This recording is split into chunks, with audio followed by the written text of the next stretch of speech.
तो मैं संतोष कुमार आप लोगों का इसके मत स्टडी में आपका स्वागत करता हूं। आज मैं इंग्लिश पढ़ाने वाला हूं। आज मैं इंग्लिश का फर्स्ट ग्रामर मैं पढ़ाने वाला हूं। यानी इसमें बच्चा भी सीख जाएगा। ऐसा मैं पढ़ाऊंगा आज कि बोर्ड पर ही सब आप लोग को याद हो जाएगा। जैसे आप लोग पहले इंग्लिश का शुरुआत करते हैं तो ABCD तो आप लोग जान रहे होंगे। यानी मेरा बेसिक क्लास है जो 7th से ऊपर का बच्चा पढ़ सकता है, इसमें कोई दिक्कत नहीं है। और छोटा बच्चा के लिए उतना भी तो है नहीं। आप लोग देखेंगे सबसे शुरुआती में पढ़ेंगे पार्ट्स ऑफ स्पीच। यानी इंग्लिश के जितने भी वर्ड हैं उसको 8 ग्रुप में बांटकर पढ़ा जाता है। यानी अगर एक ही बार में अगर सब कुछ पढ़ा जाए तो वह संभव नहीं है, इसलिए छोटे छोटे टुकड़ों में करके हम लोग उसको पढ़ते हैं। अब जितने भी इंग्लिश के वर्ड है उसको 8 ग्रुप में बांटा गया है, जिससे आप लोग जानते हैं noun, pronoun, verb, adjective, adverb, preposition, conjunction और इंटरजेक्शन। यानी बारी बारी से ही सबको हम पढ़ेंगे और बारी बारी से सबका कार्य है, कहाँ पर क्या लगता है, कहाँ पर क्या नहीं लगता है, इसके अनुसार हम धीरे धीरे हम पढ़ेंगे। तो फिलहाल हम स्टार्ट करते हैं parts of speech. Parts of speech, parts of speech जानेंगे हम। यानी इंग्लिश के जितने भी वर्ड हैं उसको 8 भागों में बांटा गया है। पहले हम इसका डिफिनीशन लिख लेते हैं। इसका डिफिनीशन होता है all the English words divided into 8 groups. यानी जितने भी इंग्लिश के शब्द हैं उसको 8 भागों में विभाजित किया गया है अकॉर्डिंग टू द वर्क। यानी काम के अनुसार उसको कितने भागों में बांटा गया है? 8 भागों में। यानी ऑल द इंग्लिश वर्ड्स, आप लोग याद करते जाइएगा, all the English words divided into 8 groups. यानी जितने भी इंग्लिश के वर्ड हैं, यानी ऑल मतलब होता है सभी, इंग्लिश मतलब इंग्लिश, वर्ड मतलब शब्द, are divided into 8 groups. Divided means क्या होता है? बांटा गया। 8 मतलब 8 और ग्रुप मीन्स समूह। यानी इंग्लिश के सभी वर्डों को 8 समूहों में बांटा गया है अकॉर्डिंग। अकॉर्डिंग मतलब होता है के अनुसार। अकॉर्डिंग मीन्स होता है के अनुसार। यानी अकॉर्डिंग का मतलब होता है के अनुसार।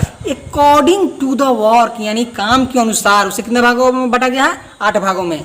डू इन ए सेंटेंस यानी वाक्य में प्रयोग के आधार पर काम के अनुसार उसको 8 भागों में बांटा गया है। Each groups is called parts of speech. यानी इस सभी के सभी 8 ग्रुपों को हम पार्ट्स ऑफ स्पीच के नाम से जानते हैं। हाँ तो दोस्तों, मैं पहले इसका परिभाषा लिखने जा रहा हूँ। All the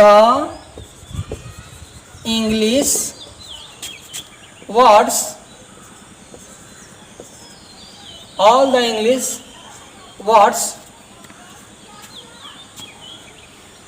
are divided into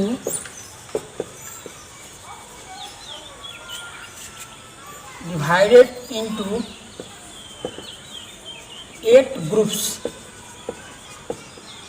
Divided into 8 groups according to the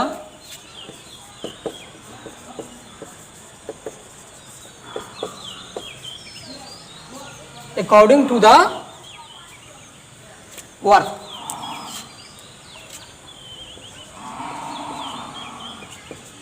According to the work. यानी ऑल द इंग्लिश वर्ड्स माने सभी अंग्रेजी के शब्दों को आर डिवाइडेड इनटू 8 ग्रुप्स। इसको क्या बोलते हैं? भाग, यानी बांटा गया है 8 भागों में बांटा गया है अकॉर्डिंग टू द वर्क यानी काम के अनुसार। Do in a sentence, do in a sentence यानी वाक्य में। Each groups is called, each का मतलब होता है प्रत्येक। ईच का मतलब होता है प्रत्येक। Each group is called, each groups is called parts of speech. Parts of speech यानी प्रत्येक भाग को क्या बोलते हैं हम? पार्ट्स ऑफ स्पीच बोलते हैं। यानी फिर से आप लोग रिकॉल करेंगे हम। All the English words divided, all the English words are divided into 8 groups. All the English word divided into 8 groups according to the work do in a sentence. Each groups is called parts of speech. यानी all the English words are divided into 8 groups. And all the English words are divided into 8 groups. All the English words are divided into 8 groups. यानी इसको छोटे छोटे टुकड़ों करके पढ़ेंगे. कोई हम इसको पढ़ेंगे इतना हो गया. उसके बाद यहाँ तक यहाँ पढ़ेंगे. यानी all the English words एक लाइन में हो गया. फिर are divided into 8 groups. यानी all the English word divided into 8 groups. याद हो गया होगा. According to the work. अब यहाँ तक आप लोग पढ़ लिए. यानी कविता की तरह 3 लाइन में रट जाना है इसको. कविता की तरह 3 लाइन में. All the English words divided into 8 groups. All the English words are divided into 8 groups. All the English words are divided into 8 groups according to the work do in a sentence. याद हो गया होगा. Each groups is called क्या? Parts of speech. ऐसा करता हूँ आप लोग को यह याद हो गया होगा.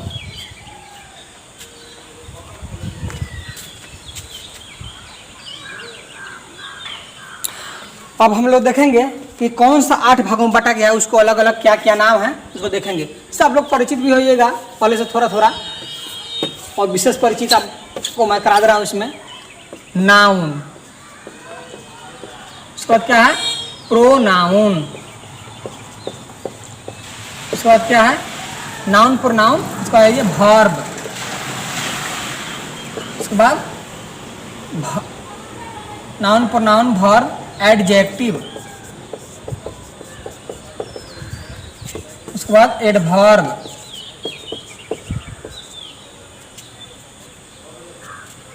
उसके बाद आइए noun pronoun verb adjective adverb, उसके बाद प्रीपोजिशन,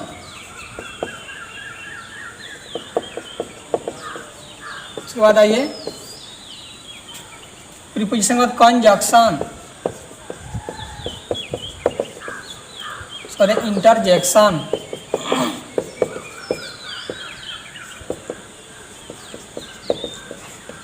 अब जितने भी पार्ट्स ऑफ स्पीच के भाग हैं ये 8 भागों में बांटा गया है. इससे आप कह सकते हैं कि पार्ट्स ऑफ स्पीच के भेद कितने होते हैं. यानी what is kinds of parts of speech. यानी पार्ट्स ऑफ स्पीच के भाग कितने हैं, तो पार्ट्स ऑफ स्पीच के भाग 8 हैं. इन्हीं अगर कोई पूछेगा पार्ट्स ऑफ स्पीच के भाग कितने हैं, पार्ट्स ऑफ स्पीच के भाग 8 होते हैं. वही आपका noun pronoun verb adjective adverb preposition conjunction और इंटरजेक्शन. आप लोग को हिंदी में पढ़िएगा नाउन क्या बोलते हैं, संज्ञा, उसके बाद क्या है सर्वनाम, क्रिया, क्रिया विशेषण,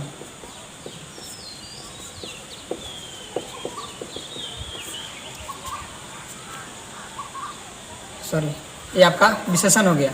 नाउन प्रोनाउन क्रिया, उसके बाद विशेषण, उसके बाद क्रिया विशेषण,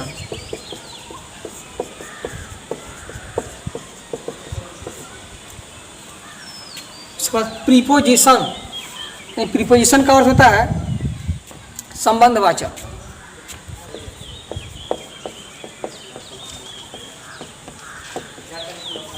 प्रीपोजिशन यानी संबंधवाचक. कंजक्शन यानी एक दूसरे का जुड़ाव पैदा करता है, यानी आ गया संयोजक बोधक.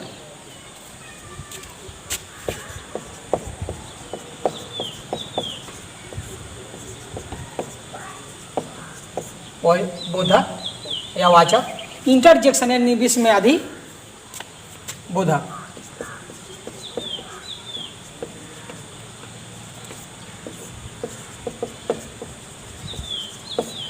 विस्मयादि बोधक. तो हम बारी बारी से इस सब का चर्चा करेंगे. नाउन किसे कहते हैं, प्रोनाउन किसे कहते हैं, वर्ब किसे कहते हैं, एडजेक्टिव किसे कहते हैं, एडवर्ब किसे कहते हैं, प्रीपोजिशन किसे कहते हैं, कंजक्शन किसे कहते हैं, इंटरजेक्शन कहते हैं, किसे कहते हैं. इस सब को बारी बारी से मैं आप लोग को बताने वाला हूँ. इस वीडियो में जितना संभव है उतना बताऊंगा. जो बच जाएगा वो अगले वीडियो में मैं आप लोग को प्रोवाइड कराऊंगा.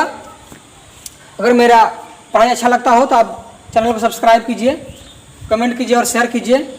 और दोस्तों को जो फंसे हुए हैं लॉकडाउन के चलते पढ़ाई नहीं कर पा रहे हैं उनका भी पढ़ाई चलता रहे, इसके लिए उन लोग के पास भी आप शेयर कर दीजिएगा. चलिए तो बारी बारी से मैं इसको डिफिनीशन करने जा रहा हूँ. इसके बाद काम कीजिए आप लोग. अगर पेन डाउन करना चाहते हैं तो पेन डाउन कर लीजिए कॉपी पर कि आप लोग को याद हो रहा है. और इसके पहले मैं अभी तो मिटा दिया हूँ जगह कम होने के कारण। पार्ट्स ऑफ स्पीच का जो मैंने लिखाया था डेफिनेशन उसको भी आप लोग याद कर लीजिएगा। मैं इस वीडियो में ज़्यादा नहीं पढ़ाऊंगा कि कम पढ़िए लेकिन रेगुलर पढ़िए। यानी कछुआ का और खरगोश का चाल का आप कहानी सुने होइएगा। कछुआ के चाल की तरह चलिए लेकिन रेगुलर चलिए, खरगोश की तरह फास्ट भागिए रुक जाइए नहीं। यानी धीरे धीरे चलिए लेकिन लगातार चलिए। इसलिए मैं ज़्यादा नहीं पढ़ाने वाला हूँ इसमें, लेकिन पर डे आप लोग को मेरा इस चैनल से वीडियो जो SK मैथ स्टडी चैनल है, इसे पर डे सुबह 5 बजे और शाम को 5 बजे वीडियो जाती रहती है। और सब विषय का पढ़ाई होता है यहाँ पर, ऑल विषय 10th लेवल का ऑल विषय का यहाँ पर पढ़ाई होता है। इसलिए आप लोग किसी भी अगर विषय का आप लोग को ज़रूरत हो तो वहाँ कमेंट कर सकते हैं, वहाँ से आप लोग को मैं प्रोवाइड कराऊँगा।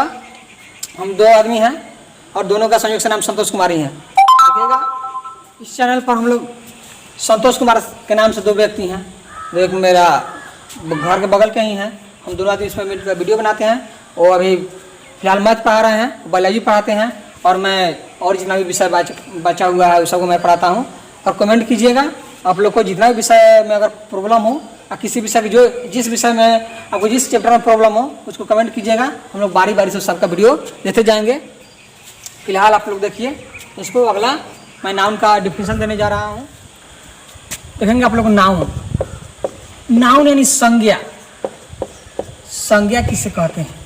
आप लोग हिंदी में डिफिनेशन पढ़े हुए थोड़ा लंबा चौड़ा। यानी संज्ञा किसी वस्तु, व्यक्ति, जाति अथवा नाम को क्या बोलते हैं? संज्ञा बोलते हैं। लेकिन इंग्लिश में एकदम शॉर्ट परिभाषा है इसका, इसे noun. Noun is a naming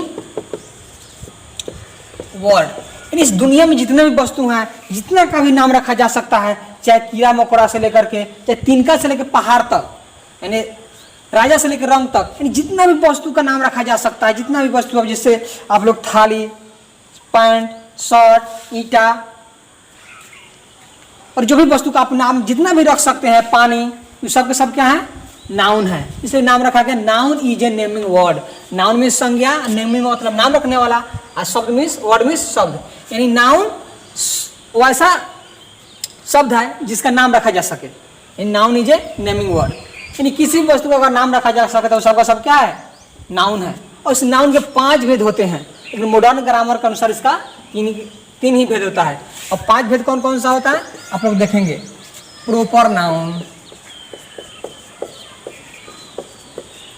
common noun,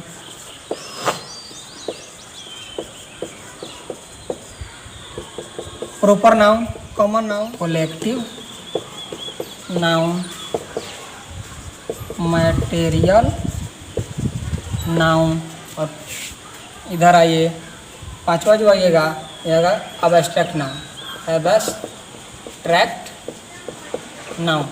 हाँ तो आप लोग देखिएगा नाउन के 5 भेद होते हैं। Proper noun, common noun, collective noun, material noun और एब्स्ट्रैक्ट नाउन। यानी proper noun, common noun, collective noun, material noun. Proper noun, common noun, collective noun, material noun और एब्स्ट्रैक्ट नाउन। यानी 5 नाउन आप लोग 4 से 5 बार रिवाइज कीजिए, हो जाएगा। एक बार और बोलते हैं, रिकॉल करते हैं हम।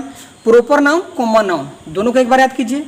फिर कलेक्टिव नाउन और मटेरियल नाउन, ये दोनों को एक बार याद कीजिए। और लास्ट में इसको रखिए। यानी proper noun, common noun, collective noun, material noun और एब्स्ट्रैक्ट नाउन।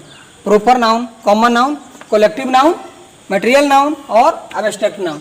अब आप लोग देखिएगा जो ये है आपका ओल्ड ग्रामर के अनुसार 5 भेद। लेकिन जो नया बार बार शोध होते रहता है और इसके अनुसार नया जो ग्रामर के अनुसार जो नाम रखा गया है उसको मात्र 3 को में ही रखा गया है। यानी प्रॉपर नाउन, काउंटेबल नाउन और अनकाउंटेबल नाउन। ये प्रॉपर नाउन जो है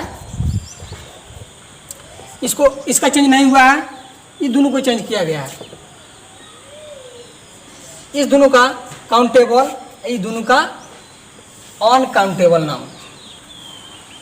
यानी आप लोग मॉडर्न ग्रामर के अनुसार देखेंगे नाउन में कितने भेद? 3 भेद। फर्स्ट में एक हो गया proper noun, common noun, collective noun मिलाकर के आपका हो जाएगा काउंटेबल नाउन। काउंटेबल नाउन यानी जिसको गिना जा सके। मटेरियल नाउन और एब्स्ट्रैक्ट नाउन मिलाकर के बना आपका अनकाउंटेबल नाउन। दोनों को मिलाएंगे, इसको और इसको, अनकाउंटेबल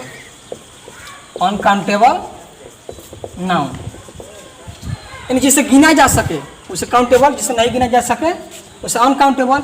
जिसे खास व्यक्ति या वस्तु का बोध है उसे क्या बोलते हैं हम? प्रॉपर नाउन बोलते हैं। लेकिन फिलहाल यह वीडियो बहुत लंबा हो जाएगा, इसलिए मैं थोड़ा थोड़ा करके पढ़ाऊंगा आप लोग को, और आप कंटिन्यू वीडियो मेरा देखते रहिए। ये मेरा इंग्लिश का फर्स्ट वीडियो मैं डाला हूँ आज। इसके बाद धीरे धीरे आप लोग पर डे देखते रहिए। पर डे शाम और सुबह में आपको वीडियो जाएगा, चाहे जिस विषय का हो। मैं पहले भी बोल चुका हूँ आप लोग को। और आप लोग एकदम बारी बारी से पढ़ते रहिए, कम कम होमवर्क कर लीजिए। अगर ज़्यादा हो रहा है तो बोलिए कि हाँ ज़्यादा हो रहा है, तो मैं इसको और कम कम देने का प्रयास करूँगा। मैं जितना दूंगा उतना आप लोग याद कीजिएगा। बाकी फिलहाल आप लोगों को अगर अच्छा लगा हो तो चैनल को सब्सक्राइब करना ना भूलें। फिर आपको मिलेंगे, तब तक के लिए दीजिए इजाज़त। नमस्कार।